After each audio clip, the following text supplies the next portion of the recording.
Një automjet tip Foristrad në të cilin udhtonin 4 persona doli nga rruga dhe përfundoi në Humner. Përpasoj humbën jetën 3 persona dhe u plagos një tjetër. Aksidenti ndodhi rreth orës 7:30 të mëngjesit në fshatin Bërsnik në aksin rrugor Kodovjat Gramsh.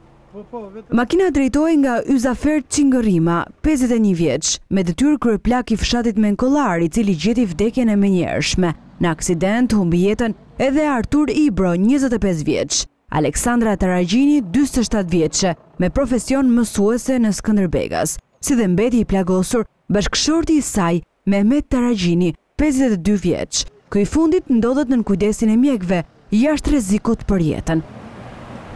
Nga hetimet rezultoi si shkak i aksidentit një parakalim i gabuar i Foristradës, e cila tërhiqte edhe një rimorkjo të ngarkuar me bimë mjekësore. Parakalimi i gabuar dhe ndikimi që ka ushtruar rimorkjo në parakalim ka bërë që drejtuesi i automjetit të humbë kontrollin e të rrokulliset disa metra në anë të rrugës.